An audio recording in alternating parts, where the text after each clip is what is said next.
first of all, thank you very much for inviting us to this stage.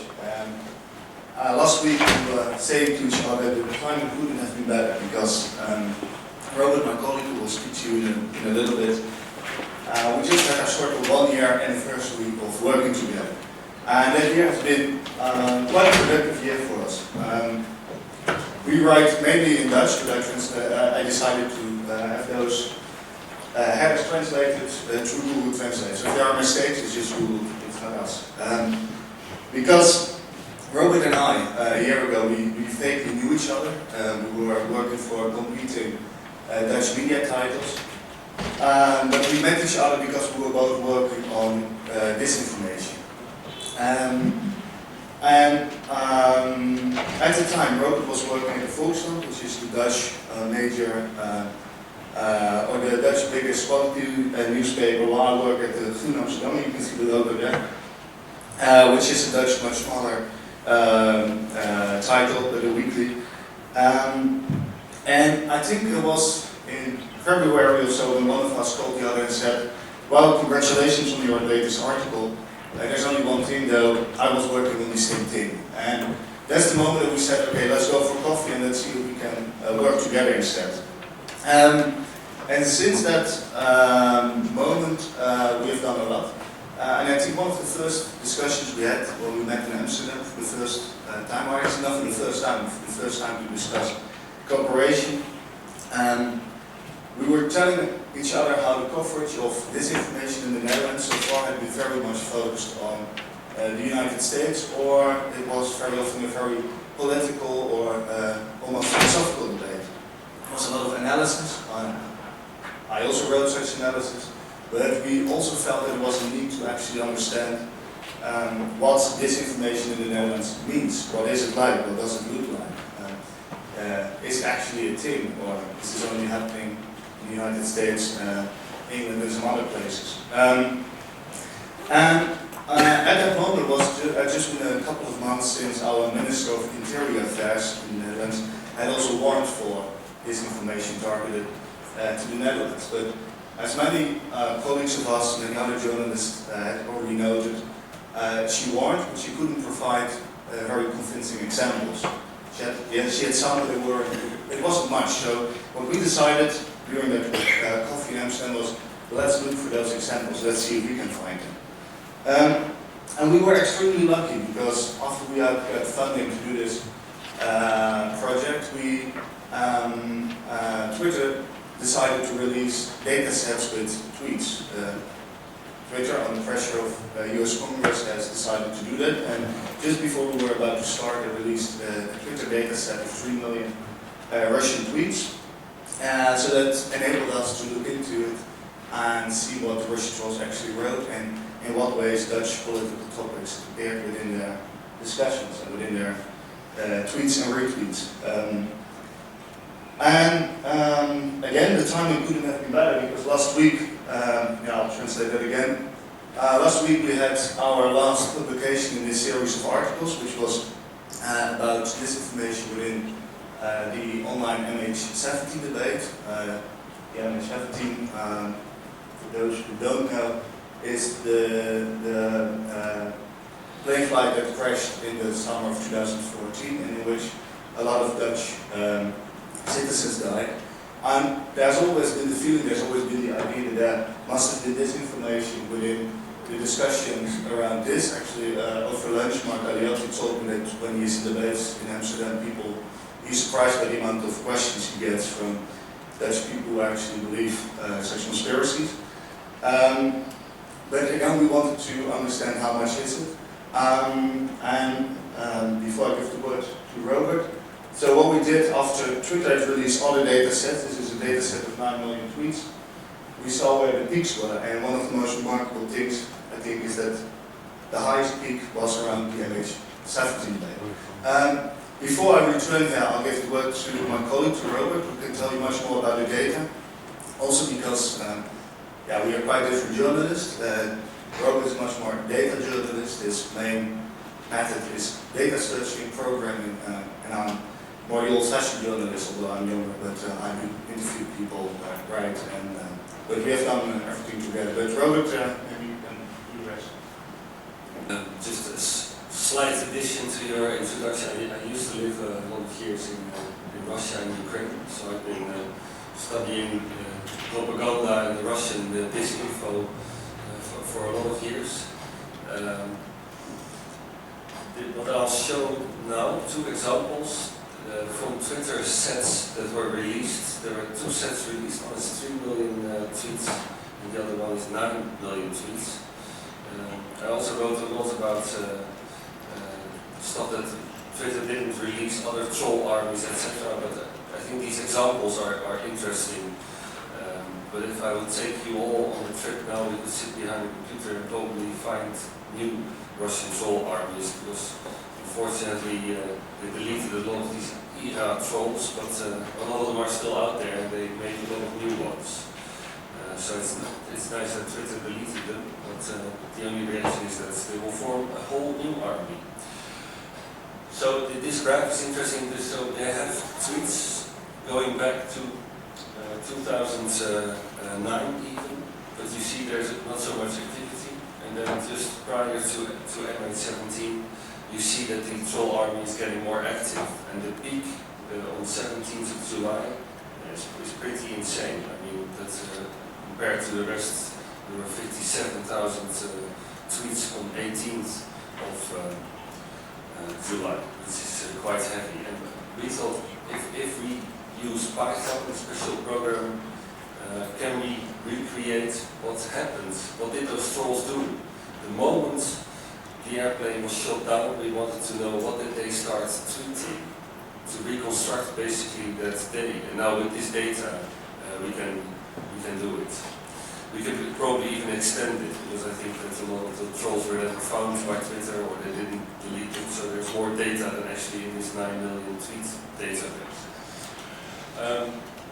But I'll start with an article that we wrote prior to this M817 investigation, which was an attack on the Zaventem airport. The attack was on the 22nd of March 2016. Belgian newspaper asked us, can you have a look if there's any Belgian content in it? Well, there was a lot more than just this Zaventem airport. But here there was really a sort of campaign that they launched. This troll factory, there are 7 known troll factories in Russia. This is only the IRA troll factory. I work with some Russian people who also do research on these troll farms, and their estimation of the number of trolls is about 500,000 in Russia, so that's really a lot. I never had the chance to verify this. This IRA troll army, I think we had about 3,000 to 4,000 different trolls. They have 4 floors, 3 Russian-speaking people and 1 international-speaking. Most of these tweets are in Russian, so I had a chance to practice my Russian by reading all these tweets.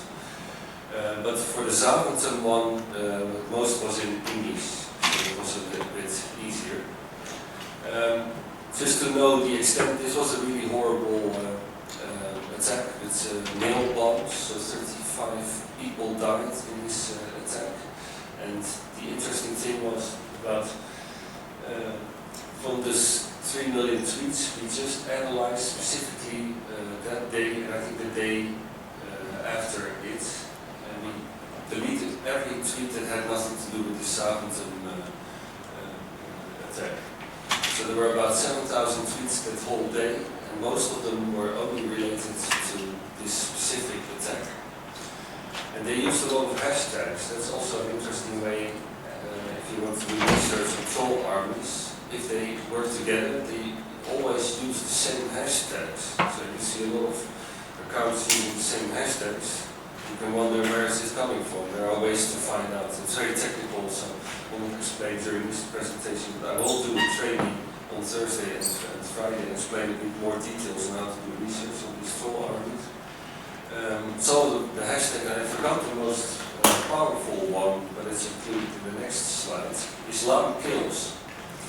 This whole campaign lasted only hours, and they had a very strange break. From 5 to 7, everybody in this troll factory thought like we have to have dinner now. So they collectively all, I think 113 accounts that tweeted on Zaventem went on a dinner from 5 to 7. It's a remarkable coincidence that 130 people tweeting about the same thing collectively go offline for 2 hours between 5 and 7 p.m. That's nothing to do with that. They have nothing to do with each other. We talked to Anton Shatovtsov. He knows a lot about far right, and we showed him some of the results. And although this is a Russian campaign, it actually more resembles sort of far right campaign. So this could have been something done by Marine Le Pen with Front National, Islam Kills. And it's very heavy stuff that they tweet.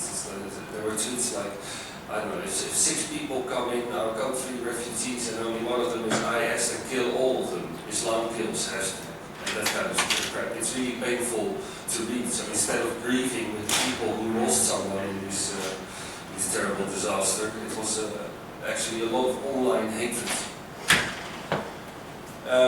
They used a lot of retweets and they copied a lot of text, so it's not too much original. That varies in the different troll campaigns. Sometimes they're more original and tweet a lot of original content they make themselves, and sometimes they just copy stuff. So if you look for the text, if you put that into Twitter search, even though the original tweet is deleted, you can find the original person who posted it. They just stole the text. And that helps them that they don't have to translate Russian to English themselves. That helps when you're not a native speaker, probably. An example of tweets. It was a suicide bombing. Are refugees still welcome? So really hatred against new refugees. Pray for Brussels. Actually, a lot of people who were involved were already there for years, so it had nothing to do with recent refugees coming to Belgium. Every day, a German woman is raped, this kind of crap. And we also asked Anne Applebaum to have a look at what we found. And she said it resembles in a way the old Soviet campaigns, although this one was not related to saying like the Soviet Empire is the biggest and the greatest, and everybody should be a patriot and a nationalist. But this is related to attacking other countries and democracy and really fueling hatred in other countries. This is an interesting account, although she doesn't have many followers. I don't know how many she had in the end. It's Emily Baldwin. There were a lot of Americans also had been in contact with this account. She took this Monica Piss, this small statue in Belgium with peace, this fountain. He's standing in a pool of blood, and she used it basically in her Twitter campaign for this Islam Kills. We managed to find the person who we interviewed you interviewed the artist, Chris Foster, for this. We thought it was an interesting example where they steal content and use it for their hatred. She didn't pretend to be Russian, she pretended to be an American housewife and a patriot. It's funny how involved she is with an attack on Sakharov Airport and a lot of other stuff. The MH17 case, that was released last Monday. It quickly became international news. A lot of newspapers in Belgium, Finland, Ukraine, Russia took it over. That was actually more popular than we expected. What we tried to do is recreate what happened those days. Possibly the 17th is the most interesting day. About 20 minutes after the crash, they first started tweeting about it. There were dozens of tweets saying the separatists or rebels or whatever shot down the Ukrainian plane. Repeated. So they're convinced that it's a Ukrainian plane. We exported all those tweets for every day. So this was really an example where I had to read a lot of Russian. I didn't read all tweets in Russian. There are some in English, but 90% is dedicated to Russian-speaking people. That doesn't mean that it doesn't fly over to other countries. I'll explain an interesting example in a few seconds. On 17th, there was no clear campaign, so they just tweeted whatever they saw. So they said it was a Ukrainian plane. Some troll was really stupid and even said Sakharov doesn't mind shooting down civilian airliners. Then they already knew it was MH17 because it had hashtag MH17. Whatever these trolls did, it was basically the same as what news elsewhere did. There was no Russian propaganda. They just thought it was a Ukrainian plane. They blamed the rebels, they blamed Sakharov. Only later in the evening they switched first to like, okay, Russia will get more sanctions now because everybody knew, of course, Russia was involved in this war. And then only later they started blaming Poroshenko and saying stuff like it must have been Ukraine. But then it got a little more interesting because we started analyzing what was done on 18th and 19th, and they came up with 3 hashtags. Kiev shot down the airplane, Kiev provocation, and what else? Kiev shot down the Boeing. So they used 3 hashtags. Sorry? Kiev, yeah, Kiev's economy. Indeed.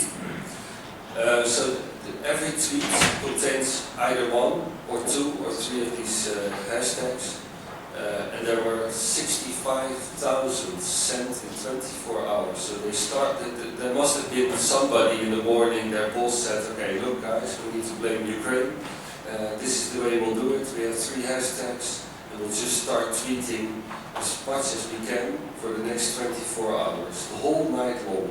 So that every hour it's about 3,000 tweets per hour, if I remember correctly. And it all says Poroshenko is to blame, it's Ukrainian army, Ukrainian book, God knows what, 65,000 tweets which we recreated. In 1 week we will publish, there is a second part to this article and we will include all the data. So anyone who wants to have a look, I mean we could have of course faked everything in this article, but we will upload all those days with all those tweets. Unless I typed a few 100,000 tweets myself, I think it's probably quite legit. So to get an idea, 18th and 19th total was 111,000 tweets sent.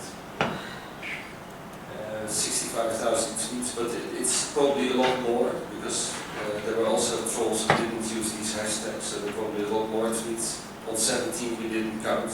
There are also still approximately 3,000 to 4,000 tweets, so maybe you can add another 10,000. Some examples: DNR shot down Ukrainian plane. That was at 17:03. Airplane was shot down at 16:22, so just after the shutdown. At 17:40 there was the first tweet that it was a commercial airliner. Then they understood it was no Ukrainian airplane, but it was actually a commercial airliner with a lot of tourists on board. 298 people died that day. Then the most stupid troll, because they already tweeted about MH17 for a long time, and they didn't say that it was these rebels anymore. Some trolls still managed to say that Sakharov didn't mind shooting down civilian airliners with the hashtag MH17, so they already knew it was MH17 and not Ukrainian plane. Some interesting things is that a lot of these trolls did more than just tweets, so they shared a lot of live journal articles. And the most prominent one, there was a hoax that started the day that MH17 was shot down about Carlos. Carlos is a Spanish air traffic controller who worked at Kiev airport. The moment I saw that hoax, I think I saw that the day after it was shot down, I thought like, there is no Spanish guy working at Kiev airport. I was actually involved in building the post-port Terminal D as a project. There are Ukrainians working there. What is the chance that there's a Spanish guy there? Somebody found him. I interviewed the person who actually found him in a cooking show on TV. He interviewed him, and the guy didn't even speak Russian, so somebody must have helped him with his Russian. He was already tweeting a long time before MH17, but he came up with a hoax that there were 2 Ukrainian jets near MH17 when it was shot down. He doesn't say that they shot down this airplane, but he does make it appear like that is the likely cause that it crashed, because it was shot down by these airplanes. This went up really high because even Putin thought it was so important evidence from Russian side that Russia was not involved that he told it to Oliver Stone. It's not in the movie that Oliver Stone made, but it's in the book that Oliver Stone wrote about these interviews about Carlos. So I was really happy that the guy was interviewed. He claimed that he received 40,000 from Russia for all his propaganda. They promised to send proof of this, but he never did.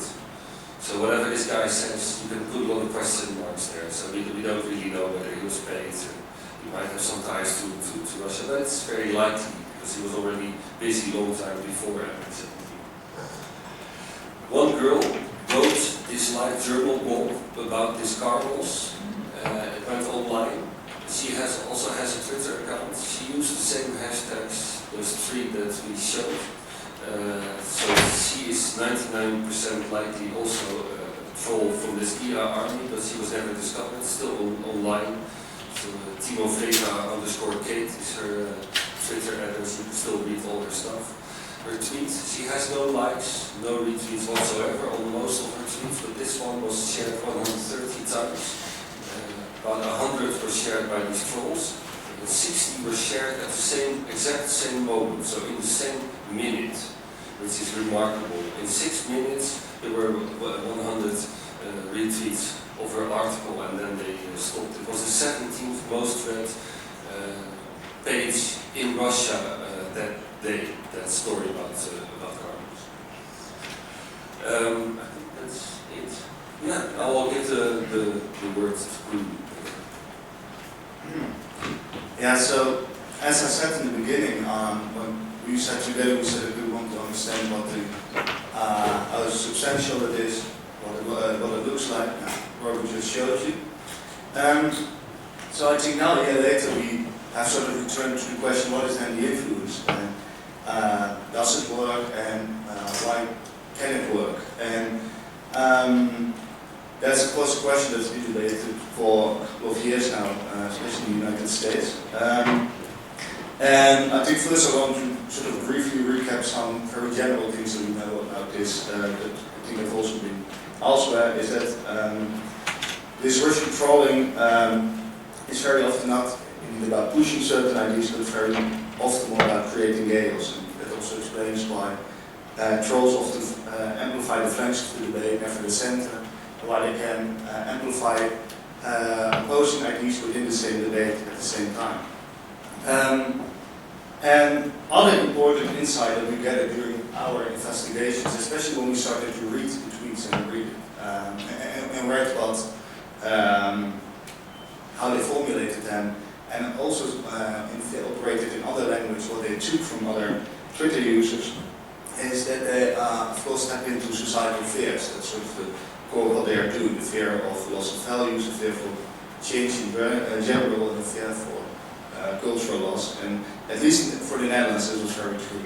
And one of the, I think, most clear examples is a classic disinformation narrative you can always find, is that there's always some sort of link with an invasion. And of course, I think the most telling example of that is the story that Robert just showed about, and tweets about women being raped by migrants. You have, of course, a famous disinformation example in Lithuania when NATO soldiers came, that a girl was able to be raped, and all those stories came to the idea of being invaded, and in this case in the most literal sense. And what we learned was when we went to, in order to sort of discover and see if you could see why this could work, we decided to speak with the people who were retweeted a lot by Russian trolls, or who had interaction with them online. And I think, for example, this man, I'm not sure if you can read it because there's not that much contrast in the sheet, but we went to speak with, for example, the Dutchman who's been retweeted the most by Russian trolls. And I think, literally, I showed this to you, and the first question when I said, so why do you think that you're being the most retweeted Dutchman by Russian trolls? He literally said this: I voiced the existential fear of the people, which was almost a philosophical answer. When we spoke more and more with him, we came to find that he very much understands what he's doing and why he's so popular. And that's, I think, one of the most sort of time-consuming things that we did for one of our research projects, was that we made a list of, I have to explain it very well, of Dutch tweets that were retweeted or copied by Russian trolls. And then what we did, we looked back what the original tweet was and who the original sender was of the tweet. And then we gave them a label and said, are they left-wing or right-wing? And what we, for example, found was that whereas in the United States, I think most reports show that there's a preference for the far right, but they also amplify the radical left. Well, in the Netherlands, we see that they most likely support the far right. Only I think it was very hard to find a left-wing tweet or even a centrist tweet. And this, I think, this also leads us to a very difficult question. So how to deal with this? Because one of the things that we also learned quickly, also when we spoke with experts, is that it's very often, especially now when I return to the MH70 debate. I will explain this in a bit because it's strangely put up so roughly, but is that actual citizens, bloggers, online activists are at the moment probably, especially for a lot of debates, are more influential than Russian trolls. Again, 65,000 tweets is really a lot, especially when you send them out within 24 hours. But if the flow of tweets after that declines, I think the big question should be, so where is that narrative now? Is that still alive? We went to look for that narrative, and as you can see, this is not something that we made ourselves, but we spoke with researchers at the University of Copenhagen, and they mapped the MH70 debate. And what I found so remarkable is that on the left, you see what you could sort of say, sort of call the mainstream within the MH70 debate, where people subscribe to the findings of official reports. Or you see that, for example, Bellingcat and Elliot Higgins are very important. The researchers told me the BBC, CNN, traditional media are very important. Well, on the other side, you see that, you see, of course, RT, Russia, former United Russia today, is very important. But what's very interesting for that side of the debate is that the most influential people are genuine citizens. Again, bloggers, citizen journalists, people call themselves independent journalists. And what was so interesting for us is that there are a lot of Dutch people within this side of the debate. So, for example, you see the name Max van der Werf, and top you see name Joost Niemuller. Those are Dutch people who, at the moment, for example, a story like Carlos, the pilot story, is still being spread within those circles. And this, I think, raises a lot of questions, because what to do then if the main spreaders of disinformation, for example, within this debate or within many Dutch topics, are not false involved with actual citizens, and it's very likely, I think indeed, that they are more influential. This is actually what our upcoming story that will appear next week will be about, called the MH17 conspiracy, because it's obvious that Russian trolls have feed this group and that they have amplified this group, and there are actually members within that cloud, Dutch people who closely cooperate with RT journalists, but since when is that illegal? I think that's the sort of difficult question. Because they, and that I think is very interesting, makes the discussion so interesting, is it's very easy to distinguish between trolls, of course, and genuine citizens, but what if they become part of the same information sphere online? What do you do then? I think it was mentioned this morning that then you might run the risk of Putinizing your society yourself. And that's also something that they're really aware of. I mean, I speak with those conspiracy spreaders and disinformation spreaders in the Netherlands. And I speak about what do you think of the discussion about what to do with this? They immediately come up and complain about, or actually they say that they are fearful of being banned from the debate, being banned from those platforms. And they easily make the argument that that is not so liberal at all. I've had this question: how liberal is it to ban my opinion, to ban my voice in the debate? And again, I think that is, and they might be right about that. I think we believe, and I think that might be also future articles, that if we really want to start to debate on how to fight disinformation, we might want to debate how to ban certain voices from it, but how to win back the hearts and minds of people like this man, who was a military man, pensioned, lives in the east of the Netherlands. And I think this is probably the most interesting thing about Russian disinformation, because we can debate what the direct influence is, but if they have done one thing, if they have at least one success, it is that we ourselves have started to discuss our own liberal values, and sometimes even discuss if we should ban certain people, we should fence off the free debate. And of course, then you have the reciprocal question, how free is it? Again, I think that is also a very interesting thing to keep in mind when we start debating how to solve it. Thank you so much. Thank you for the presentation. It was really interesting. My name is Martynas, and one question I wonder what's your answer. Recently, Facebook started a fight against those who are posting political ads related to politics from another country. And I wonder what do you think was the best method, because I'm at the wrong end of the game at the moment. As a human rights NGO being present in more than one country, we are simply unable to cross that wall at the moment, because we would need employees and staff who would be able to identify themselves as staff members to be able to post advertisement, let's say about Hungarian politics or Czech politics from our Berlin headquarters. And I know something must be done, but I wonder if you have a practical solution. I think that is very difficult. I think one of the very obvious things, of course, that would be very good is to make things more transparent, so that we know, of course, where information comes from. That's the easy answer, and there's probably nobody who would disagree with that. Although there could be some arguments, but it's not a debate. I think this case is a very interesting one, because that again, I've heard this a lot from Dutch people who are part of the campaigning side of political parties now in the European Union, who complain a lot about this, which is also incredibly difficult, that we have a European election, and if you put sort of online fences within the online debate between countries, within the European election, how does that work? And it goes for many topics. A lot of our debates are international. That's why it was something that we found difficult when we started this investigation. So we first said, okay, we're going to look at the Dutch debate. But that's very difficult, because where does it end, where does it start? So that's why we reshape our question to us. We're going to look into political topics which are important for the Netherlands, because we have to stop at sort of the Dutch boundary. I don't know where that is online, and I think that's probably a difficult thing. So I think that I'm not sure if that's feasible and based on crossing borders. Is that an answer? Yeah, it shows how difficult it is. Yeah.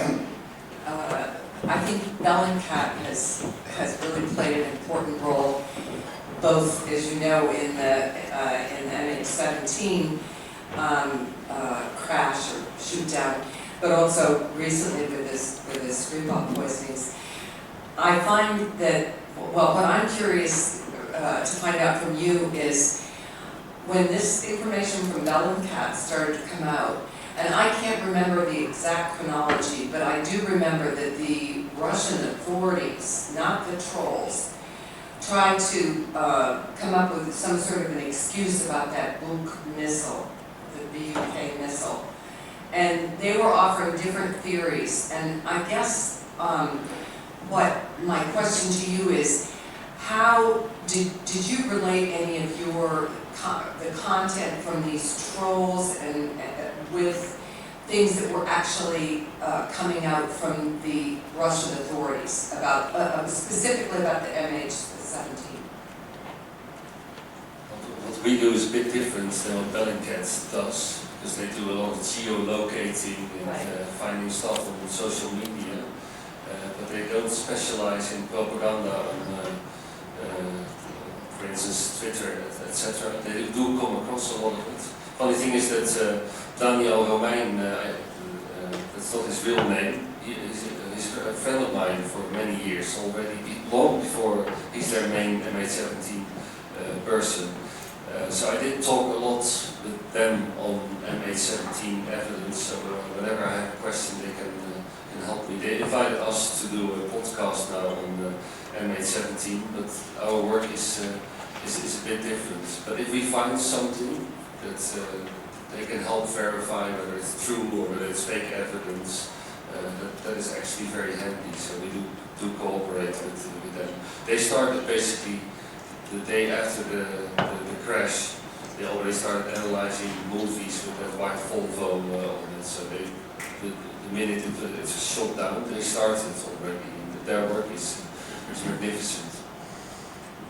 I hope that answers your question. But Well, also about how the trolls reflected the dialogue that was going on with the Russian authorities about this. Well, actually, Elliot Higgins asked us if we can give our data what these troll armies did on Bellingcat.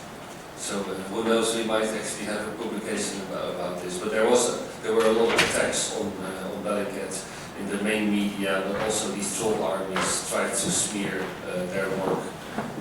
There are so many of these theories. I think if I give you my top 10, it's like Ukrainian planes shot it down. There was a bomb on board. It was Israel. It was a CIA coup. It was MH370. The Dutch put dead people in it and crash landed it in Donbass to blame Russia. And there are many more. So we've seen more, and they're still being. Some of them disappeared, but especially the one where it's Ukrainian fighter jet or Ukrainian book, they still appear. A lot of people want to believe that for some reason. Yeah.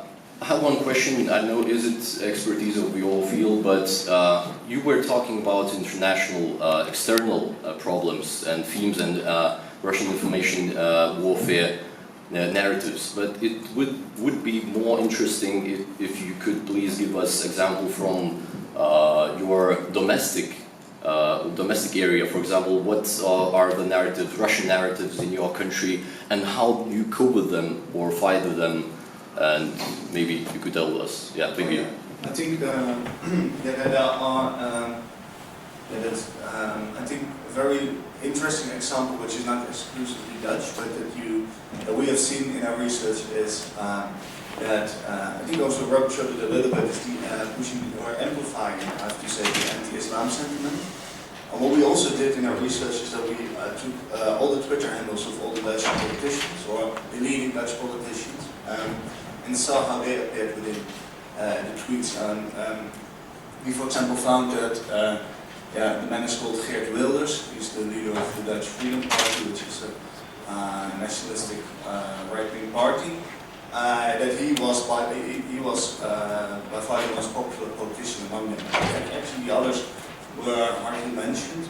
We have a couple of times, but not significant. And I think Geert Wilders was not massive, but there was a couple of hundreds of tweets. And what they often did, I think that's actually the most remarkable thing, was that they not only retweeted Dutch tweets about it, which they also did, but they sometimes even translated his quotes to English and spread them. And I think, I'm not sure how we came to that conclusion. I think probably by looking at the likes and retweets that resonated then in the United States, those tweets translated to English. So to answer your question very briefly, you could say the anti-Islam sentiment, which is also an important topic for this politician, and the far right. And I think that was also shown by because most of their retweets were retweets of all far right people. And how a country cope with disinformation and propaganda? How our country copes with this? Yeah.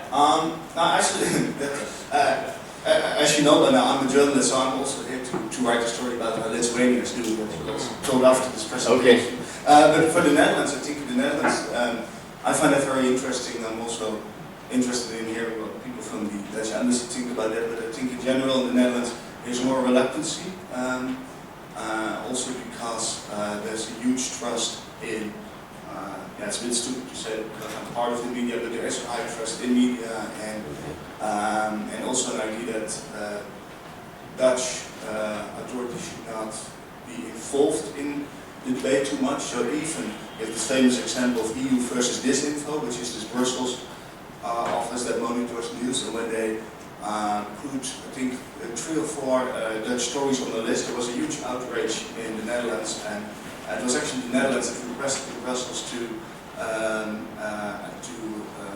I'm not even sure what they requested, but something that they want to minimize this office, the budget of this office, or even want to close it down. I have to look into that to answer that precisely. So you could say that the Netherlands is quite different in this. Yeah. Thank you. The government is not very eager to get involved in fighting disinformation. So just two quick questions. Very interesting research that you do. Thank you so much. Very useful as well.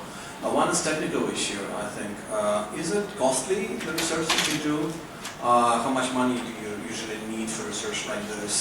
When you get funding, and how do you manage to disseminate the results of your research besides going to conferences like today? And second question, have you noticed any activity of trolls around the times of the referendum or EU association agreement with Ukraine?